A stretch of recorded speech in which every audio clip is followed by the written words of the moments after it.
السلام علیکم ورحمت الله وبرکاته. گرامی قدر سامعین، امید ستم چې تاسو به په خیر او په عافیت سره وي. الله مې خوشحال ستم. دغه یو سیفي ملګری دی، دغه بار بار دغه شخصی کې ما سره لګیا دی چې د زمونږ یو صیفي مولا دی، هغه سره تاسو بحث پر رقص باندې وکړئ. زه دا خبره ځکه تاسو سره ګروپونو کې شیر کوم چې انشاءالله دا به تاسو ته ډېره فایده درکوي. د صیفیانو بریلیانو سره مونږ اصل بحث او اصل اختلاف چې په کوم سیز کې دی هغه ته دوی راضي نه، او دغه ضمني مسائل او د دومې درجې مسائل د دوی راخلي او بس عوامو ته په دې باندې دوکا ورکوي. صیفیانو سره اصل اختلاف زمونږ په دې خبره کې دی چې آیا صیفیان اهل سنت والجماعت دیوبند دی که نه دی، کدام بریلیان دی. گوره صوفی غلام مرتضی د مکتبه محمدیه لاهور، جامعه محمدیه صیفیه د لاهور د صیفیانو غټه مدرسه ده. پیر سیف الرحمن خلیفه دی. د هغه کتاب لیکلی دی د شیخ پیر سیف الرحمن، په هغه کې ملفوظات او مواعظ یې جمع کړي دي. د هغه کتاب نام دی چې پیر اخوندزاده پیر سیف الرحمن کا پیغام علماء و عوام و مشایخ اہل سنت کے نام. د دې کتاب په صفحه 13 باندې د احمد رضا خان د پیر سیف الرحمن علیهما علی بیان نقل کړي دی چې پیر سیف الرحمن خپل لیکلی دی چې زه د احمد رضا خان پیروکار یم او حسام الحرمین بدنام زمانہ کتاب چې کوم احمد رضا خان بریلی د علماء دیوبند په مخالفت کې لیکلو او په علماء دیوبند باندې د کفر فتوا لګولې وه، او دکه شان تر دوی حد پورې لیکلی وي چې څوک د علماء دیوبند په کفر کې شک کوي هغه هم کافر دی. نو پیر سیف الرحمن د خلیفای خپل نقل کوي چې پیر سیف الرحمن وی چې زه د احمد رضا خان د حسام الحرمین مکمل تایید کوم. یعنی څه مطلب دا چې علماء دیوبند زما په نسبت باندې کافران.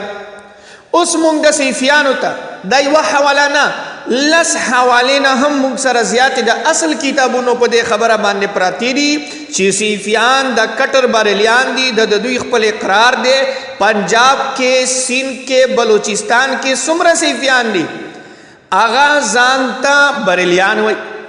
خو کومې چې د پښتنو علاقې دي د کویټه یا دکه شان د خیبر پښتونخوا علاقې دې ځای کې چونکې دیوبندیت غالب دی، نو ځکه دوی ځان ته بریلیان هم نه وایي او عوامو ته دوکا ورکوي چې بی مونږ خو نه دیوبندیان یو نه صیفیان یو، دیوبند خو د یوې علاقې نه هم دی، بریل خو د یوې حالانکې څنګه چې قادیان د یوې علاقې نه هم دی، خو چې څوک قادیانی لفظ استعمال کی نو د دې مطلب دغه دی چې دینه مراد دی مرزا غلام احمد قادیانی پیروکار ځنې مراد دی.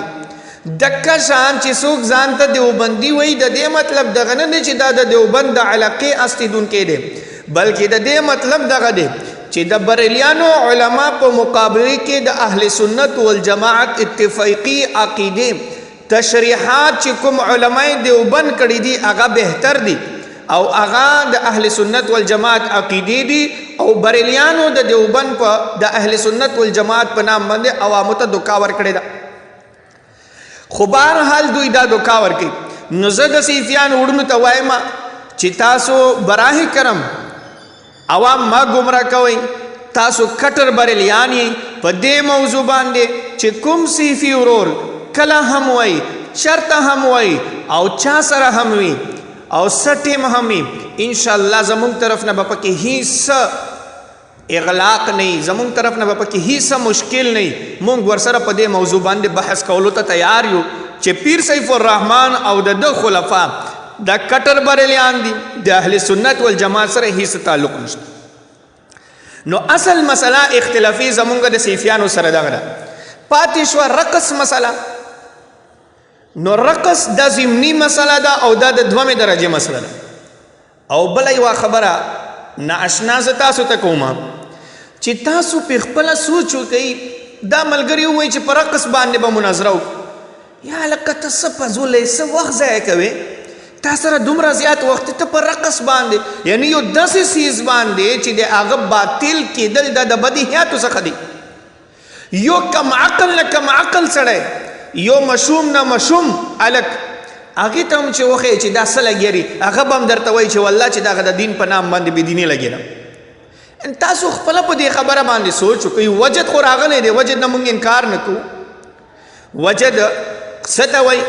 ګوره حضرت عرباز بن سریه رضی الله تعالی عنہ حدیث د مشکات ته چې هغه وایي چې رسول الله صلی الله علیه وسلم یو ورته سبا لمانځه نه پس زمونږ ته خطاب وکړو، وعظ او نصیحت یې وکړو.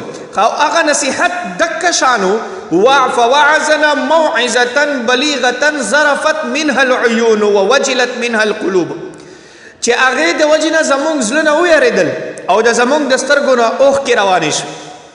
اوس دې ته وجد وایي چې سړي باندې آخرت خوف غلیب شي. انما المؤمنون الذين اذا ذكر الله وجلت قلوبهم واذا تليت عليهم آياته زادتهم ایمانا. الله وایي چې د مؤمنانو نښه یوه دغه هم ده چې کله دوی په مخ کې تذکره د خپل رب کریم کیږي نو د دوی زړونه ویریږي د خپل رب نه، او چې کله آیتونه پر د قرآن تلاوت کیږي په دوی باندې زادتهم ایمانا نو دوی په ایمان کې زیادت راځي، زیاتوالی راځي، د ایمان نور او د ایمان جلا د زیاتی. دا خو نه دی ویلي که نه چې کله دوی په مخ کې قرآن تلاوت کیږي نو دوی په جمتونو کې ټوپونه وهي. تقشعر منه جلود الذين يخشون ربهم. الله نزل احسن الحديث کتابا متشابها مثاني. د دې آیت کې الله بیان کړی چې د نیکو خلکو چې چا کې خشیت د الٰه وي، د خپل رب خوف او خشیت په دوی کې وي، د خپل رب نه یاریږي، نو د هغوی زړونه چې هغوی ویښتان چې دا ودرېږي د الله د خوف نه، دې ته وجد ویله کېږي. دا څه وجد دی چې په جومات کې بس ته ودرېږه او هلته درته پیر صاحب ناست وي. علامه شمی رحمت الله علیه فتاوی الشمیه کې رد المحتار کې عجیبه ښکلې خبره یې لیکلې ده. په شپږم جلد کې په کتاب الحذر والاباحه کې امام سری سقطي رحمه الله نه نقل کړې ده. وایي چې کوم سړی دعوا د وجد کوي نو یوه توره براخلې او لو ضرب سیفه وجهه بسیفه، د توره براخلې او په د کپري باندې به یو ډنګ په ورکې چې د پیر صاحب په رښتیا وجد کې راغلی دی که عوامو ته دوکا ورکړي. تاسو ته زه وایم ای عوامو، تاسو توره هم ما راخلی، تاسو ځان سره یو بوټ راواخلی، یو مازیدار چپل، او د پیر صاحب چې په د کرسۍ کې ناست وي که نه د عوامو نه پیسې چې اخلي هغه له په د کپري یو ډنګ پې ورکړه چې هغه باندې واجد راغلی دی که نه. تاسو بیوقوفان ول، یعنی تاسو په دې باندې سوچ وکړئ چې آیا چرته به رسول الله صلی الله علیه وسلم او د ده صحابه دوی به هم دکه شان رقص کړي؟ هغه یوه واقعه راځي، دا څو حبشیان چې صحابه کرام هغوی په مسجد کې نیزه بازي کوله او زسیفیانو دې نه دلیل نیولی دی، وایي چې هغوی به رقص کوي. یاره دا څه ستاسو په عقل باندې پردې راغلی دي؟ ختم الله على قلوبهم وعلى سمعهم وعلى ابصارهم غشاوة. د قرآن آیت چې دی یعنی دا داس کلا بل ران على قلوبهم ما كانوا يكسبون. د انسان په زړه باندې چې کله الله مهر ولګي کنه نو هغه دک شان خبرې کوي. هغوی نظام بازی کوله، جهاد دپاره ټریننګ او جهاد تربیت یې کوو، جهاد دپاره تیاری کوله، او دوی وایي چې هغوی باندې وجد راغلی. انا لله و انا الیه راجعون. تاسو بیوقوف توبه ده. تاسو په دې باندې علامه ابن امیر الحاج المالکی رحمه الله تعالی رحمتا واسعتا په خپل کتاب المدخل کې په دې باندې باقاعده یو باب تړلی دی چې حضرات صحابه کرام به د رسول الله په مجلس کې څنګه نستېدل.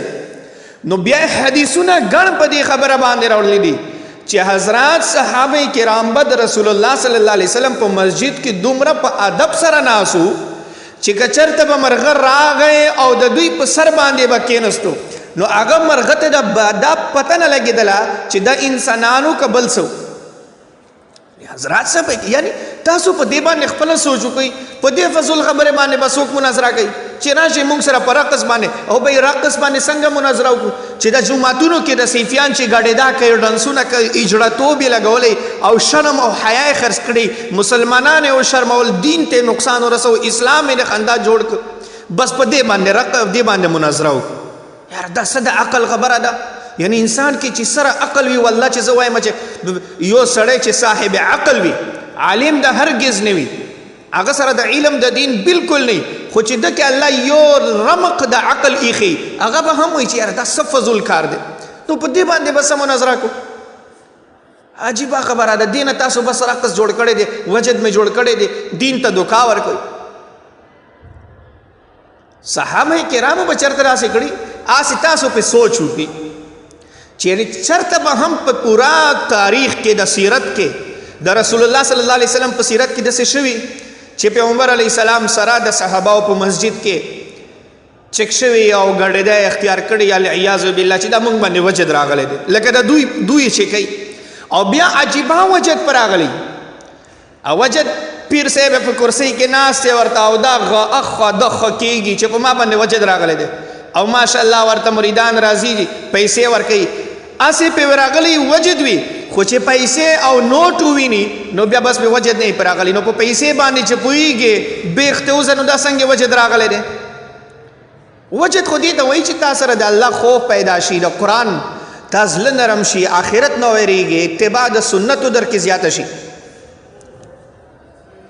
بهرحال نو الله د دې فتنې نه د امت حفاظت فرمایي د فتنې سیفیت نه او بیا تاسو چې هغه په کوم هلکانو باندې وجد راځي په مجلس کې هغه چې کله ټوپونه وهي نو چېرته به هم تاسو داسې نه لیدلی چې هغه په پیر صاحب باندې ټوپ ور وهي دا څنګه وجه ده چې تا ته پته لګېږي چې دا زما پیر صاحب دی زه ټوپ نه پر وهم داسې نه چې بې ادبي رانه وشي اخوا دخوا ټوپونه وهي د چرګې په شان باندې والله چې په انسان کې زه وایم حدیث کې راځي که نه اذا فاتک الحیا فاصنع ما شئت کله چې انسان کې حیا نشي پاتې که نه انسان بے حیا جوړ شي نو بس هغه د سیفیانو په شان په جوماتونو کې ټوپونه وهي تاسو به وقفتوب مې سره لګولی دی الله د دې فتنې نه د امت حفاظت وفرمایي